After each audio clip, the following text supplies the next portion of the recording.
bonjour à tous et bienvenue à l'émission C'est pas la mer à boire, qui est présentée par les élèves du BTS audiovisuel, mais dans une salle de classe. Et oui, c'est une nouveauté du BTS audiovisuel.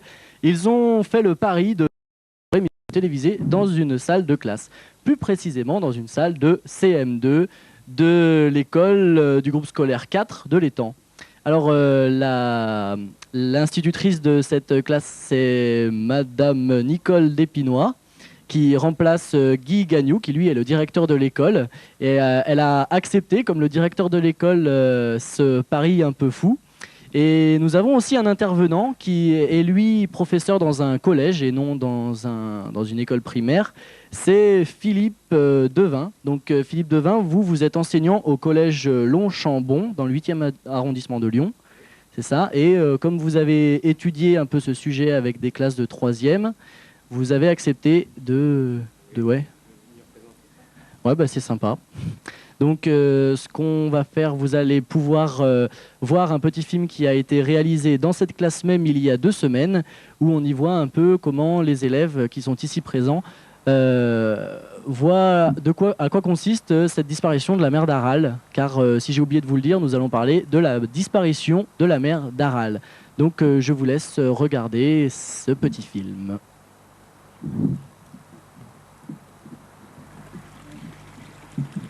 C'est une mer qui a disparu parce qu'ils voulaient agrandir leur champ de coton. Et il y avait 2 fleuves qui alimentaient la mer d'Aral. Et les ont.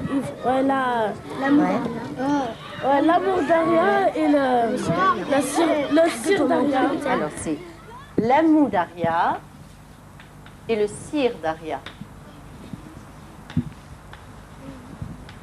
D'accord? Ce sont donc les 2 fleuves.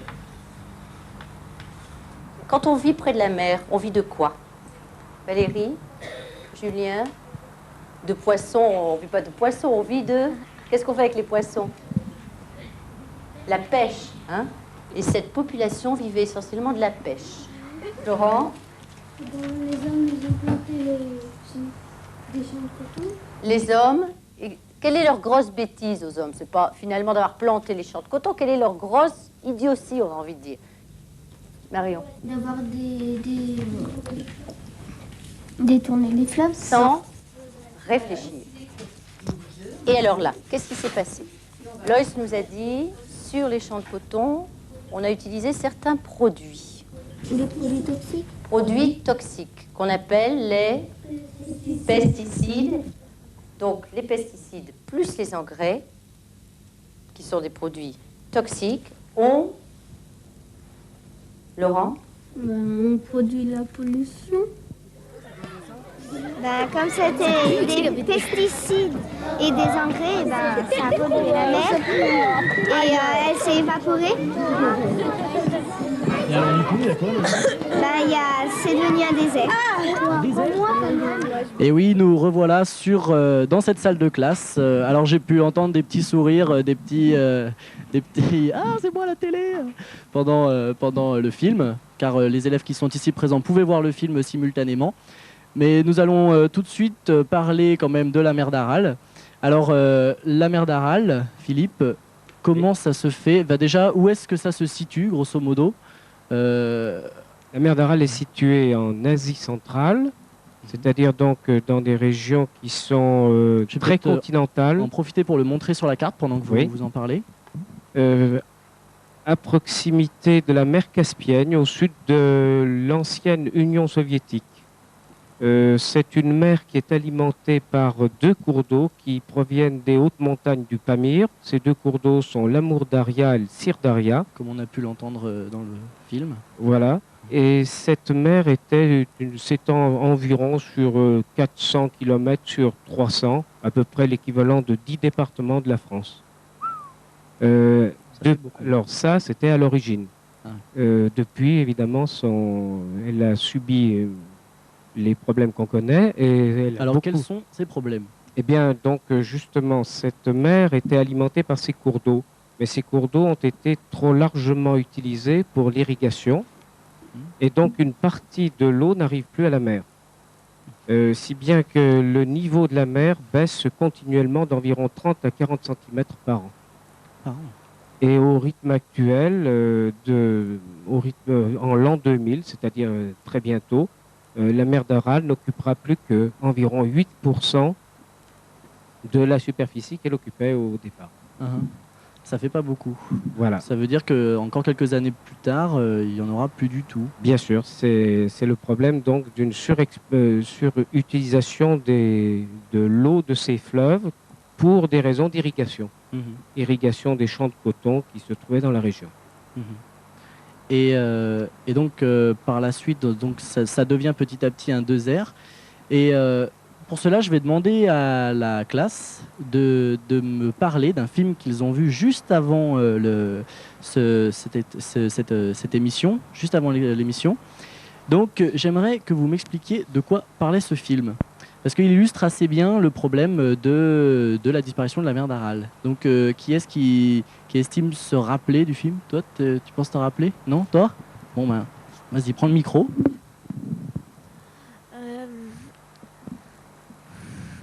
Alors, de quoi ça parlait ce film? C'était une fille de 12 ans qui disait comme quoi la mer d'Aral avait disparu. Et vous avez quel âge en fait? 10, 11 ans. Mais en fait, vous avez à peu près le même âge que cette petite fille? Oui. Ah, imaginez, votre école, elle s'appelle l'étang parce qu'il y a un étang juste à côté. Mais eux, ils habitaient à un endroit où il y avait une mer, mais qu'ils n'ont jamais vue. Tout le monde leur dit, ouais, il y avait une super mer qui était vachement grande. Mais eux, ils sont tellement jeunes qu'ils l'ont jamais vue. Vous, ça vous ferait quoi si on vous disait ça? Votre école, elle s'appelle l'étang parce qu'il y avait un étang il y a 20 ans, mais maintenant, il n'y est plus. Ça vous ferait quoi? Vous serez triste ou Non? Ouais. Tiens. Tu serais pas triste? Si, un peu. Ah bon? Mais pas trop. Pas trop. Ouais, tu t'en foutrais. Ouais, c'est parce que c'est un petit étang. Mais imagine une mer entière qui représente 10 départements français. Ça fait beaucoup, non? Non? Vous n'êtes pas beaucoup bavard. Hein. Mais tiens, on va vérifier une chose. Est-ce que, là, on l'a dit une fois pendant le petit film, le professeur de collège vient de nous l'expliquer. Est-ce que vous seriez capable de nous expliquer comment a disparu la mer d'Aral? Ouais? Vous l'avez vu plein de fois quand même. Hein. Ah non, on va demander à d'autres. Tiens, vas-y, prends le micro. La mer d'Aral a disparu parce qu'on avait planté du coton. On avait fait des champs de coton. Et dedans, on avait mis des produits toxiques. Et puis ça a pollué la mer d'Aral. Et puis elle a disparu. Enfin, elle disparaît petit à petit par la pollution. D'accord. Et il y en a d'autres qui seraient capables de le dire aussi bien que lui, là? Parce que je vois qu'il y a au moins un bon élève dans la classe quoi, qui serait capable de le dire. Déjà, chapeau, hein, bravo. Tiens. Déjà, si, allez. Bon, il y a quelqu'un qui veut... Tiens, bah vas-y. Hop. Déjà, comment tu t'appelles? Jean-François Castres. Je m'excuse, je ne l'ai pas demandé aux autres. Hein. Ouais. Donc Jean-François, comment ça se passe? Elle s'est évaporée. Elle s'est évaporée. Ouais, c'est un peu rapide là, hein, parce que lui, il a été vachement long. Hein. Il était capable des champs de coton qui se déversaient dans la mer. Car, comme il avait dit qu'ils étaient toxiques, et que les gens pouvaient plus se nourrir, que les poissons étaient partis, et qu'il restait que le sel. Ah d'accord. Donc il reste que le sel, ça devient un désert. Et est-ce que par hasard, vous savez s'il existe des solutions à ça, à cette disparition? Vous savez? Tiens, toi tu sais? Alors vas-y. On a enlevé les champs de coton, enfin pour enlever tous les pesticides et tout ça, enfin les produits toxiques. Tu crois que ça suffira à faire revenir la mer? Et dans les fleuves aussi, il faut tout enlever. Puis ça mettra du temps. Toi, t'as une autre idée? Bon, bah vas-y, prends le micro. Quelle est ton idée pour faire revenir la mer d'Aral? Il faudrait défaire les détournements que l'État a fait. Et puis... Des détournements de fleuves? Oui, pour aller dans les champs de coton. Et Tu veux dire détourner un fleuve et le faire aller dans la mer et puis oui. remplir la mer comme ça petit à petit? Oui. Ouais, c'est une idée. Moi, je vais me tourner vers le professeur de collège enfin, peut-être que vous avez une réponse. Alors, la mer d'Aral, bien sûr, c'est un gros problème. Il y a donc plusieurs problèmes. Il y a l'assèchement progressif de la mer. Il y a la pollution qui est ici liée, comme on vient de le dire, à l'utilisation d'engrais, de pesticides. Il y a également un autre problème qui est lié à au problème de la mer d'Aral, c'est un problème de climat. Le climat de cette région est devenu très excessif, beaucoup plus froid l'hiver, plus chaud l'été. Et les gelées deviennent de plus en plus tardives au printemps et de plus en plus précoces à l'automne. Alors bon, ça fait pas mal de problèmes, en plus du problème humain qui est celui de la perte des pêcheries, qui occupait quand même près de 60 000 personnes dans cette région. Alors, pardon, est-ce qu'il y en a qui savent ce que c'est les pêcheries? Ouais. Parce que vous parlez de pêcherie, mais tiens, vas-y. Hop. C'est la pêche? Oui, c'est l'activité liée à la pêche. Et donc, bravo. Alors, il y en a qui hésitaient quand même, hein, c'est dingue. Pourtant, c'est simple. Pêcherie, pêche, pêcheur. Il y en a qui sont pas forts. Bon, excusez-moi, je vous ai coupé. Non, allez-y. Non, mais alors pour les solutions, évidemment, c'est un problème qui dépasse largement le cadre du pays, du Kazakhstan, puisque ça se situe dans ce pays. Et l'Organisation des Nations Unies a prévu un programme d'intervention pour essayer donc de combattre cette catastrophe de 31 milliards de dollars qui serait attribué aux pays de la région, le Kazakhstan et tous les autres pays de la région. Bon, le problème, c'est les solutions, comment peuvent-elles être envisagées? Alors, on a suggéré ici de supprimer les champs de coton. Bon, il est certain qu'il faut que la nature retrouve ses droits ici, c'est-à-dire que les fleuves, les deux fleuves venant du Pamir, ne soient plus détournés et utilisés vers d'autres fins que d'alimenter la mer d'Aral. Parce qu'en fait, les champs de coton existent toujours? On les a en partie maintenant, on commence à réduire la culture du coton dans ces régions. Ah ouais, quand même. Voilà. Ah bah quand même, il y a des solutions. Mais bon... Mais le malheur est souvent déjà trop tard, hein, parce que là en particulier, la salinité a été telle que bon, des terrains qui étaient fertiles ne le sont plus. Et la pollution, la salinité se fait sentir très loin. Les vents emportent le sable, emportent les éléments de sel, parfois très loin, jusqu'en Biélorussie, jusqu'en Lituanie, c'est-à-dire à des centaines de kilomètres de là. Ouais. Donc, comme vous venez de le dire, maintenant les terrains ne sont plus fertiles alors qu'ils l'étaient avant. Ah oui, oui. Ça, vous l'avez vu un peu dans le film tout à l'heure. On voyait des images de désert et on entendait les gens dire ah bah à une époque c'était fertile, on cultivait et tout. Alors imaginez pour vous, vous êtes ici à Villefontaine, il y a des arbres, il y a de l'herbe, il y a tout ce que vous voulez. Imaginez que ça devienne un désert. On va quitter l'idée de l'étang qui disparaît. Imaginez que votre pays, non seulement votre étang disparaît, mais en plus, tout ce qui est arbre, tout ça, ça disparaît, ça devient un désert. Vous y restez, vous, dans un pays pareil, ou qu'est-ce que vous faites? Non. Bon, vas-y, prends la parole. Alors, comment tu t'appelles, toi? Valérie. Valérie? Bah non, je resterai pas. Qu'est-ce que tu ferais, alors? Bah, je partirai autre part. Et tu crois qu'ils ont fait quoi, les gens qui habitaient autour de la mer d'Aral? Bah, ils sont partis autre part. Puis il y en a qui sont restés. Il y en a qui sont restés quand même. Ouais, parce que... Ah ouais, la nostalgie du pays, tout ça. Ils avaient des bateaux, ils avaient plein de choses. C'est dur de quitter tout ça, quoi. Il y en a d'autres qui veulent parler de ça? Tiens, vas-y, prends la parole. Bah, moi, je retournerai... J'irai dans mon pays. Tu irais dans ton pays? Ah ouais, mais c'est parce que toi, t'habites pas ici? Enfin, t'es pas d'ici? Non. Ah ouais.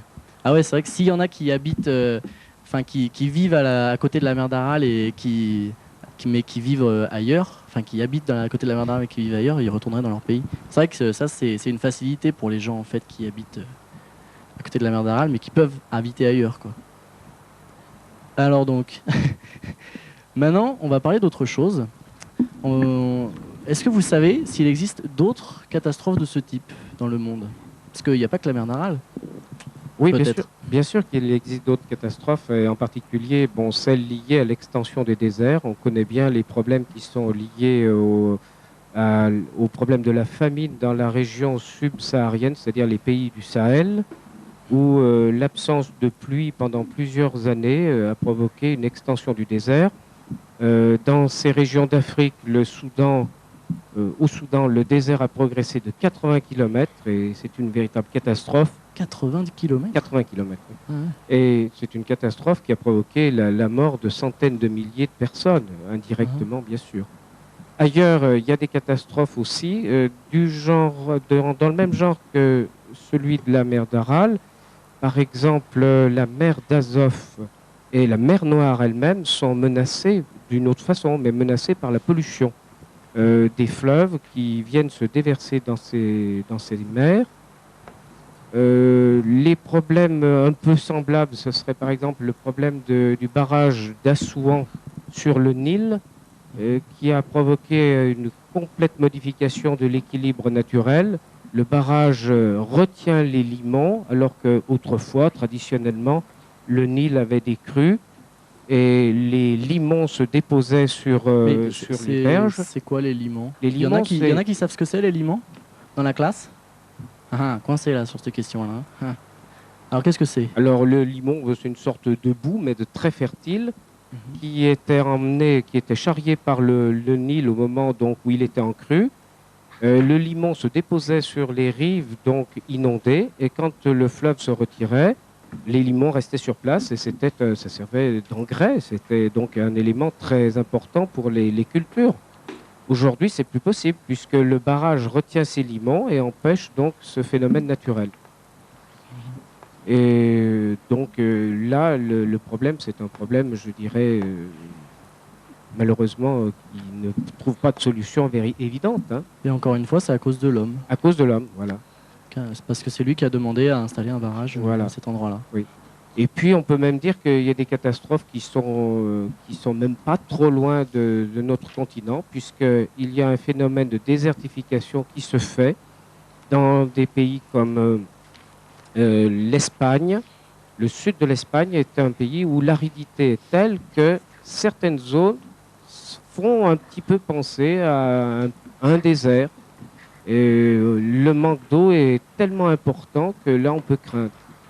Et certaines régions de France aussi, certaines régions du midi de la France sont également un petit peu concernées par ce phénomène d'aridité. Même en France? Même en France, oui.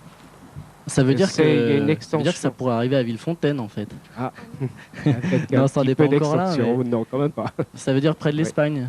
Oui, les régions donc, de la Provence, notamment, sont des régions très sèches où l'aridité est parfois insuffisante. On a connu le phénomène il y a quelques années. D'accord. Voilà. Bon, je crois qu'on va pouvoir clore cette émission sur toutes ces nouvelles connaissances. Maintenant, vous savez ce que c'est que la pêcherie. Vous avez appris quelque chose. Puis je suis sûr que vous n'étiez même pas au courant de tout ce qu'il vient de nous apprendre, tous ces phénomènes à cause de l'homme. Donc, je vous remercie d'avoir suivi cette émission et puis à une prochaine fois. Au revoir.